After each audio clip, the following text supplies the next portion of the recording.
Hey guys, it's Squall. And just in time for October. Looks like Uliana has some spooky stories she would like to share with us. Which is rad. I wonder what kind of tales this little brat has in mind. Or rather has in store for us. Right, Uliana, let's see what you can do. You first. Okay? Rad. Artwork is awesome as always. She made herself comfortable, embraced the chair's back with her arms and moved the candle as close to her face as possible. Homegirl, don't burn yourself.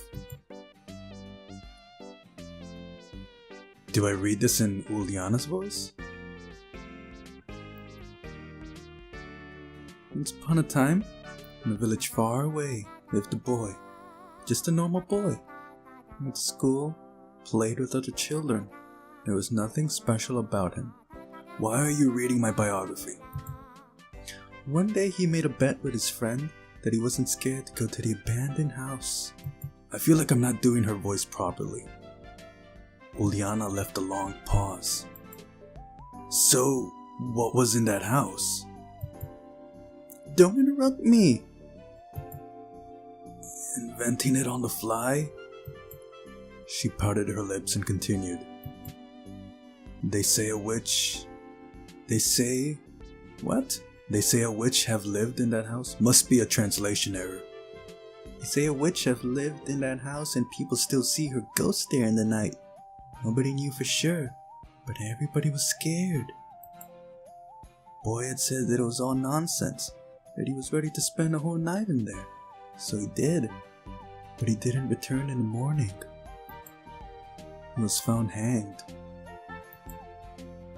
Uliana stopped talking again. Thrilling. Did he hang himself with his shoelaces? I said skeptically. You guys, I don't know if you've noticed this, but I constantly change how I pronounce this word. Sometimes it's septically, other times it's skeptically. I'm gonna have to look it up because... Okay, you know what? I always say that I'm gonna look it up and then I never look it up. So I'm not... Whatever. She frowned again. Is that the end? Of course not. They buried the boy the way it was supposed to be. The confident stuff. His relatives and friends grieved. They couldn't bring him back. After a few days, people started to disappear in the village. Nobody knew how or why. They just vanished into thin air. The villagers wanted to call the police, but a friend of that boy who hanged himself in the witch's house told them that he'd seen the boy. Nobody believed him at first, but people kept on disappearing. And the villagers decided to dig up the coffin. There were long nail scratches on the inside of the lid. There was no body. Where did he go? Uliana moved the candle away from her and made a scary face. Or at least, what she thought was scary. In the end, all of the villagers disappeared and occasional passers-by near the witch's house tell that they saw two ghosts. Oh, that was supposed to be Uliana's voice. Uliana blew out her candle and stopped talking. It looked like the story was finished. Wonderful! I applauded. Not quite Pulitzer Prize worthy, but... You scared? Frightened? I'm just shivering all over. Whatever. Tell your story then. Sure, I won't even flinch. I collected my thoughts and decided to tell a story I had read on the block of an acquaintance of mine a few months back. He was quite a good storyteller, at least I liked his style, so success was guaranteed. I certainly didn't remember the story word for word, so I told it with my own words. There's a faraway space station, the last boundary of humanity, located on the border with a hostile civilization. The third month of the ceasefire.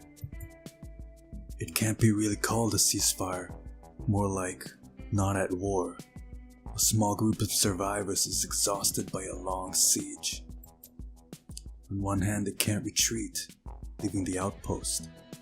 On the other hand, they understand that they won't last even a minute if the enemy attacks. Despair is the best word to describe their situation. The food is running out. There is ammo only for a few shots, which will only seem like greeting fireworks. There is only plenty of air and water, owing to the regeneration systems.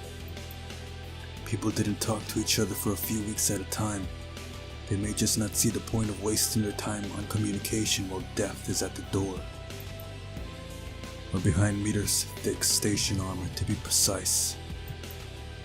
It is really better to just wait for the rescue or enemy's attack. Both outcomes will lead to the end of this torture. The situation looks like a chess game against an invisible opponent. It's the hardest part. Endgame.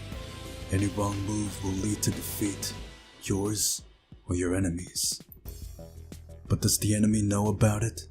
They may be afraid of making a wrong move too.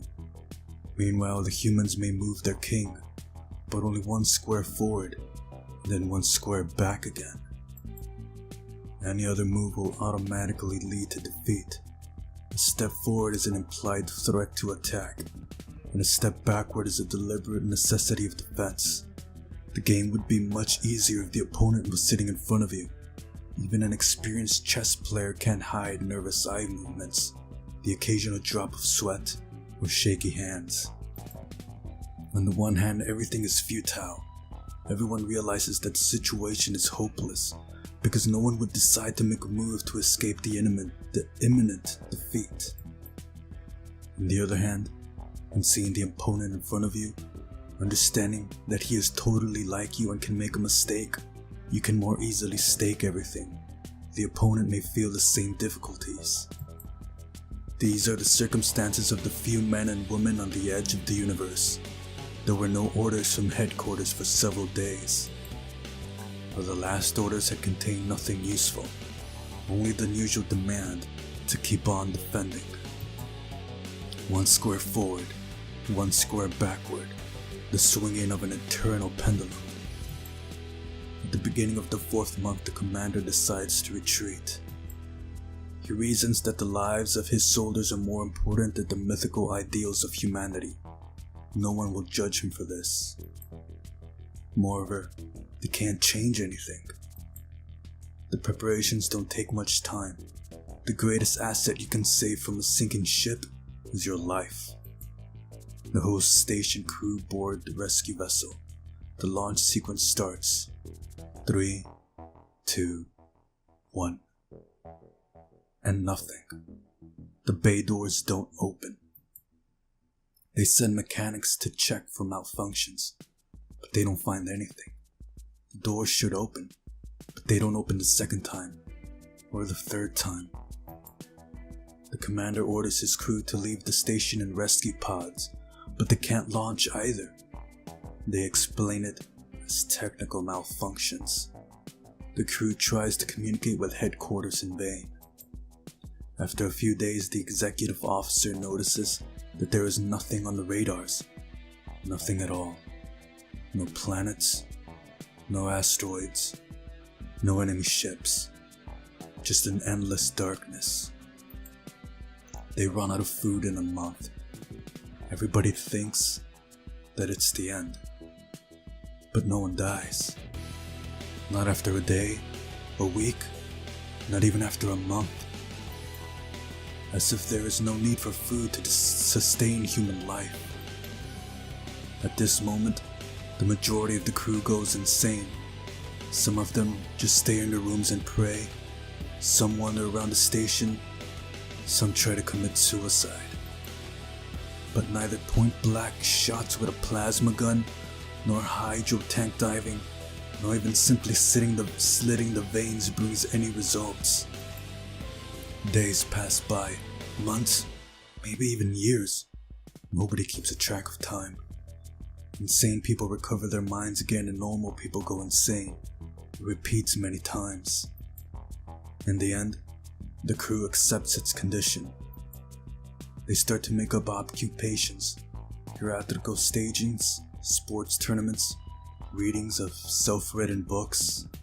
A lot of family couples appear, and many more break up. It is an infinite flow of time, an enclosed loop of human life, and only the darkness on the radar reminds them of the emptiness outside. But there is an emptiness inside the station too. In the end, people stop living. They just lie in their rooms and sleep. Not 24/7 at first, but as the time goes by, they learn to fall into a trance. Every person has his own dreams. One returns to his childhood. One gets his lost love back. One defends the ideals of humanity with a blaster in his hands. Others just wander in space. Shabby from skirmishes with the enemy, a rescue vessel docks with the station. The boarding squad gets inside. The whole station looks like a piece of scrap metal which has floated in space for thousands of years. The reactor had shut down a long time ago. There were marks of the laser shots on the walls. The equipment was all smashed. They found decayed skeletons of people who died horribly defending the frontier of humanity in almost every room. And only one cryptic message sent to the headquarters implied that something was wrong. Save us. We just want to die.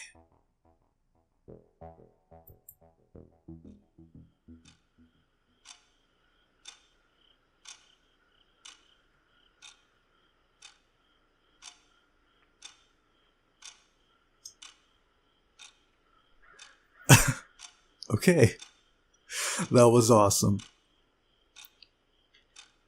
That was awesome. I want to play that visual novel. That was great. That was cool. I want to write stuff like that. That's cool. Alright. For a second there, I forgot that I was playing Everlasting Summer. No joke. Okay. I finished the story and looked at Uliana. Her face was concealed by the darkness. So that's the story.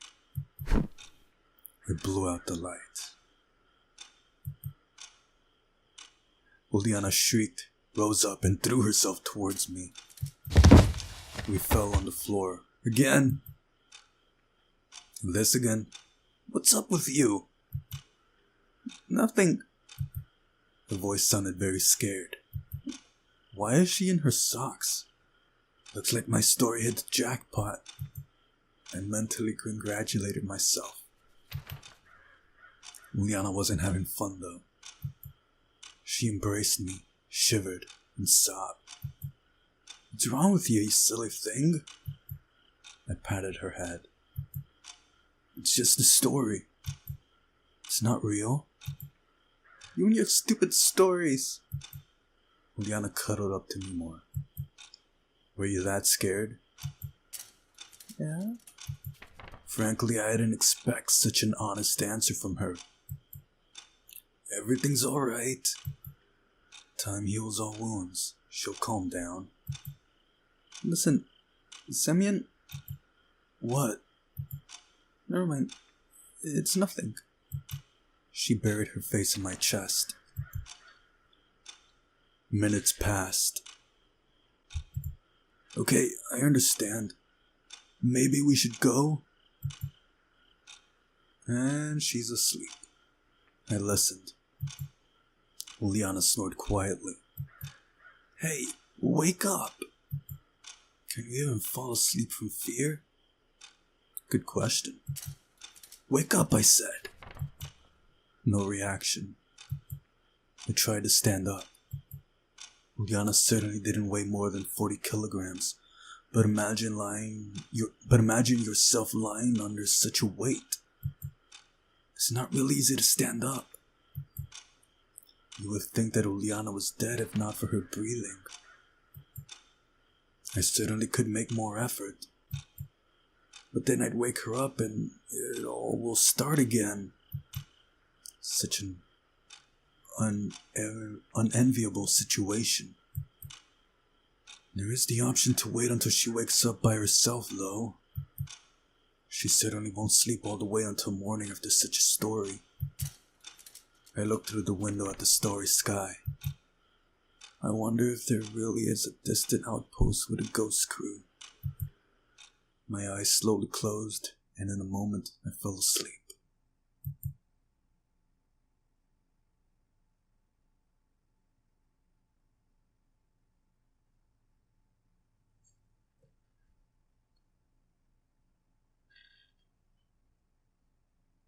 I felt warmth in my dream.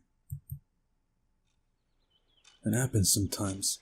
Your brain is not completely awake yet, but you still feel the sun shining in your eyes, and when you wake up, you blink for some time to get used to the light. Well, I wouldn't know about that. My room is hella dark, because I keep everything covered. It was a wonderful morning. The birds were singing, the air was fresh and fragrant, and the world was bathed in daylight. I'd stay in bed for some time longer, but something was not quite right. All yesterday's evening's events flashed through my mind. Scary and not so scary stories. Liana. And she's still asleep. Was cuddling up to me tightly and snoring. Not quite like a little girl would. But I didn't worry at all. After all, it's still early. Surely no later than 7 or 8 o'clock. You'd want to go to the library that early. The librarian? I sat back and looked out the window. In a couple of minutes, the sun will hit right in Uliana's eyes. That's when you're gonna wake up. It's interesting. How did she manage to hug me so tightly? Indeed, I couldn't free myself at all. Theoretically, I was ready to spend 1 or 2 more hours lying this way, but suddenly I heard footsteps. Sounds like trouble. Wake up! Do you hear me? Wake up! I started carefully but insistently shaking Uliana by her shoulders, tried to loosen her grip, but it was all in vain. Meanwhile, the footsteps were getting closer. I have to save us at any cost. Standing up seems unworkable. That's what I learned already, so I decided to crawl. My move strongly resembled reservist training, which I never intended. A soldier dragging his injured officer while under an artillery attack. The officer is unconscious, the soldier is exhausted, and layers of barbed wire surround them. I barely managed to crouch behind a bookstand and eyed Uliana when the library door opened. Xenia was standing on the doorstep. She seems a bit overcommitted to her work, since she is coming in at the crack of dawn. Man, if I could go to the library at dawn, I so would. That sounds awesome. Electronic. Wait! I heard a familiar voice. Huh, visitor? So she indeed does have a reason to come here. Why couldn't she come yesterday, or today, but later? Science waits for nobody. Science. It was electronic. Hold on for a sec, I'll find it. She headed towards us. I barely managed to turn Uliana around so that she was on my back and crawled on all fours to a nearby bookshelf, where I collapsed and tried to catch my breath. What was it? Cybernetic mathematics? Or mathematical cybernetics? It seems she didn't notice us. I liked something about the electronic bombardment of photovoltaics. Okay then. Are you crazy? Why would we have something military? That's not military at all. For some time they were both silent. Xenia? What? Oh, let's go down to the river. I somehow managed to combine both of their voices. Let's go down to the river tonight. What for? Well, I have a lot of things to do. Come on, get moving. Your robot is waiting for you. Okay. The door slamming was like an epitaph for electronics love struggles. Seems like he is not a cold-blooded robot after all. I chuckled quietly. Anyway, laughter seems a bit inappropriate. We have to escape the library somehow. Waiting until Xenia goes for breakfast seems to be the easiest solution at the moment. She's a communist labor worker after all, not one of electronics' mythical robots. She has to at least eat sometime. Meanwhile, Uliana wasn't going to wake up. At least she's not snoring anymore. The library was silent. I didn't see Xenia, but was more or less satisfied with the situation. That's my cat in the background. Don't know if you heard him. What the? All of a sudden, incomprehensible noises came from her desk. Clicks, cracks, and music started. The Soviet anthem? Just great. It would have been alright if not for Xenia, who started to sing along. Seriously, dude? United forever in friendship and labor. I could only envy her patriotic feelings. Unfortunately, she had some vocal issues. The Soviet pop scene definitely didn't miss out on a star called Xenia. The anthem ended, and an unfamiliar voice started to talk about the overachievements of a 5-year plan of crop harvesting. It was a radio, obviously. I started listening attentively. Maybe they would say something interesting. But after the list of agriculture achievements, the voice started to disappear and was gone in a few minutes. Signal disturbance, probably. Xenia stood up and headed towards us. The situation's hitting rock bottom. I managed to unclench Uliana's grip with a titanic struggle. I was free to go, but was so cramped from all this crouching that I didn't have the strength to get up. It's time to prepare for the worst and start thinking of excuses. Suddenly the steps stopped. Seems like Xenia was standing on the other side of the bookshelf. I heard the sound of books rustling. Probably she's looking for something. She took a book and returned to her desk. The door slammed open. Slammed open? Semyon? Have you seen him? Olga Dmitrievna was definitely out of breath. Uliana? No, Xenia answered with surprise. The door was slammed as loudly as the previous time.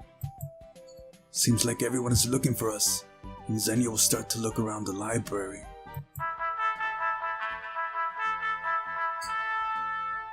But fortunately, that very moment the bell sounded in the distance, calling pioneers for breakfast. Xenia, being a punctual person, decided not to linger and left the library in a few minutes. There was only me and Uliana in the library. Then it was time to decide what to do with her. No longer afraid of being caught, I bent down and shouted in her ear, "Wakey!" I am not reading that. I am not reading that. That is... I don't... I just really don't like this phrase, okay? You'll have to forgive me. Long story. You'll have to forgive me.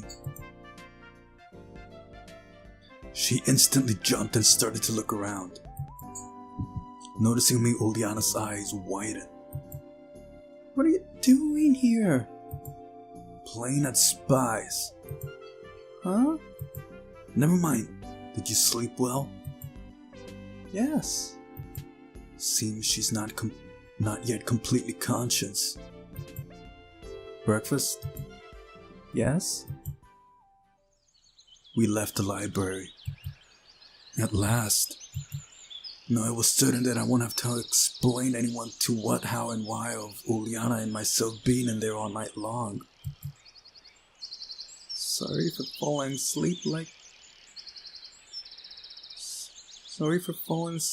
that. It's alright. Guess my words sounded too insincere because she looked at me with disbelief. Wait a minute. What were you doing in there all this time? You wouldn't believe me. Wait a moment. That means... Uliana giggled, stepped away from me and shouted loudly. I'm the first for breakfast. Not a big surprise after such a deep sleep, I said, but Uliana already couldn't hear me being far ahead. But I was stopped by Olga Dmitrievna. And you, Semyon? Please stay here. Yeah? Would you care to explain where you've been all night? Well, this is the last thing. Or rather, this is the thing I hadn't thought about. True, this couldn't have gone by unnoticed. I could have thought of some clear explanation at least. But I hadn't. Well, me and Uliana were placing the books on the shelves. But then she locked me there and ran away. I was stuck in there until morning.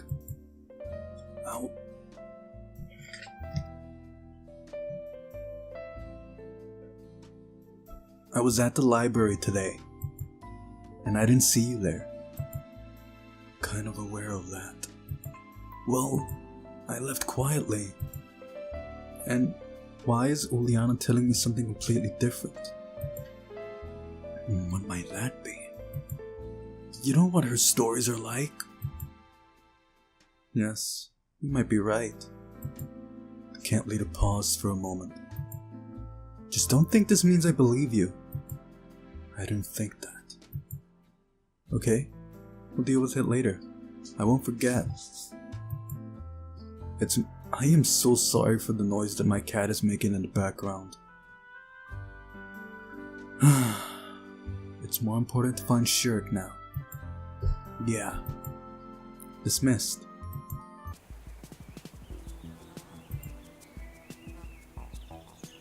Count me in. I looked at Uliana, astonished.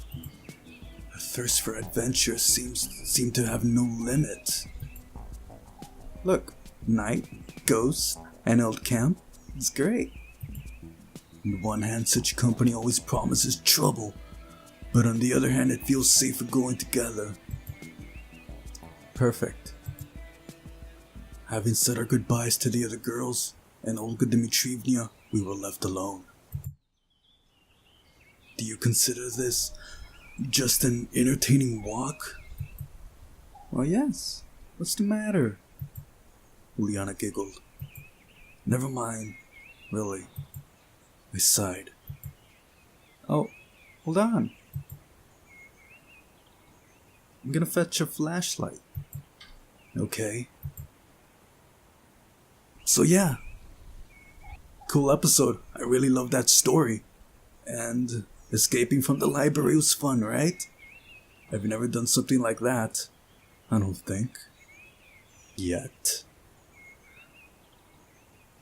Until next time. Thank you.